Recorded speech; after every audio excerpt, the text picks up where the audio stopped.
Heads up, 20ups. It's Wednesday morning, 1:26 a.m.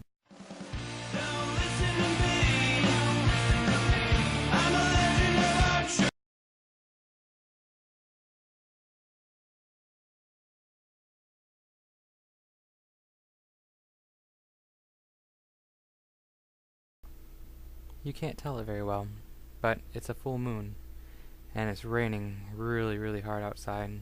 My flight leaves from Grand Rapids at 6:25 in the morning, so we have to leave from Traverse City by 2 in the morning, and it was a long drive down. I don't really have enough confidence yet to record anything from the airport, so we're going to jump to when Jake picked me up the next day. We started out in Colorado at Denver, and our plan was to drive 2,000 miles back to Traverse City in just 2.5 days. Fueled with 5-hour energies, we pushed ourselves through the first day, trying to make Des Moines, Iowa, with good time. The road construction, though, really slowed us down. Using Jake's Garmin, though, we were able to navigate through much of the construction and even find a few interesting places to eat. Yay, pace cars. So Jake had set up a couple places along the way that we stopped at during the trip to shower and sleep. We are really grateful for those who let us stay. We headed out early the next day so that we could make Chicago by evening.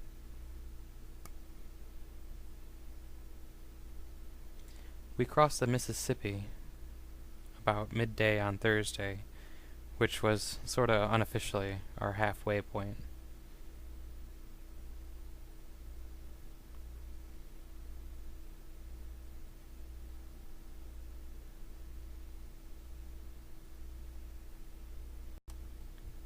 With help from the Garmin, we found a lot of side tracks to get around some of the traffic jams on the main highways, putting us across little hydroelectric dam bridges that were pretty cool.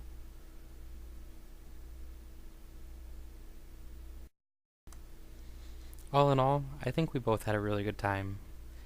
We had plenty of time when we got back for me to get ready to go to work, and we even got to stop and see some friends down in Grand Rapids.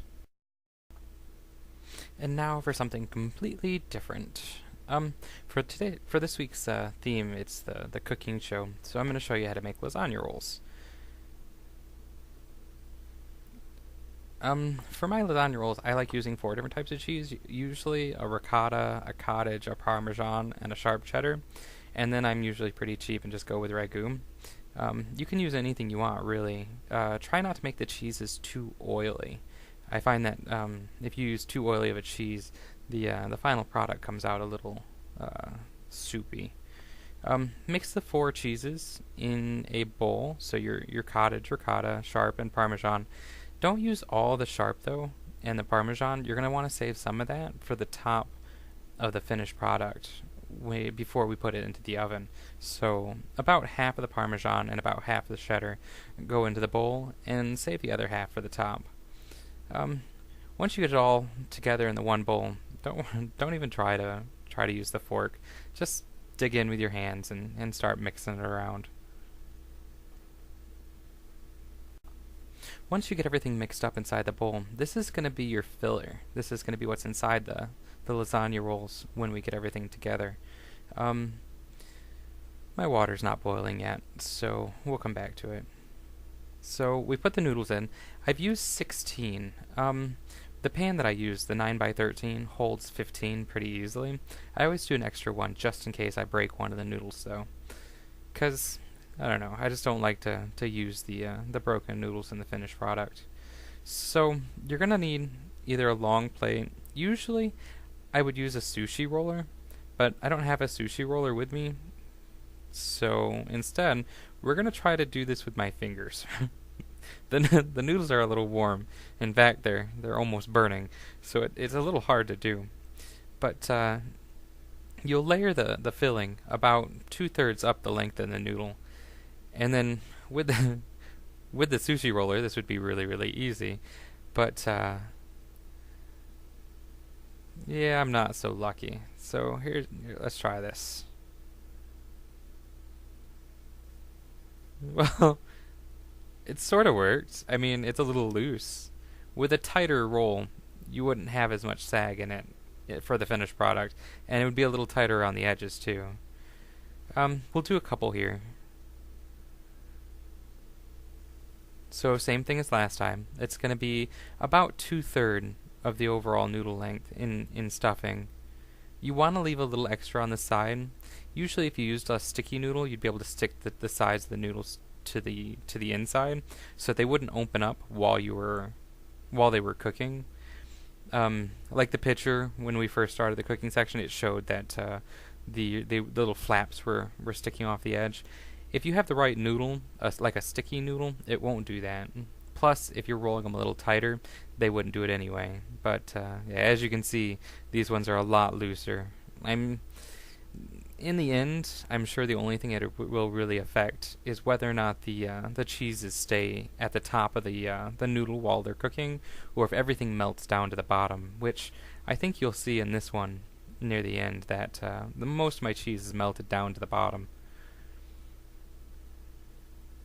There's probably more technical ways to apply the filling, but I've gotten used to just sticking it on there with a fork. It doesn't really matter how it looks when it goes in. It more matters how it looks when it comes out. The noodles are a little wet and slimy, so they rolled pretty easily for me.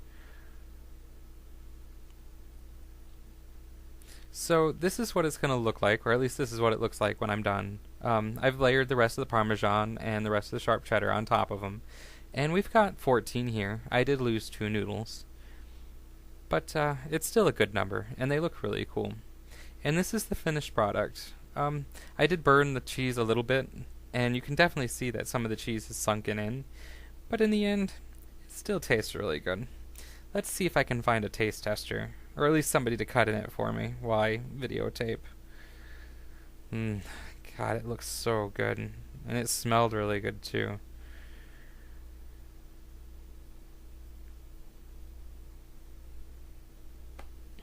Here we go. It's always easy to find volunteers when you're giving them plates of food.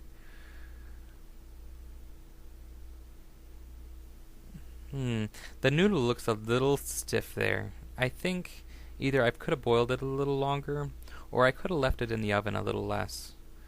I had left it in for 30 minutes, but maybe 25 would have worked just fine. And this is Puff Muffin. There's a nickname for him, but it's not appropriate for kids. So there you have it, a lasagna roll. It works really good with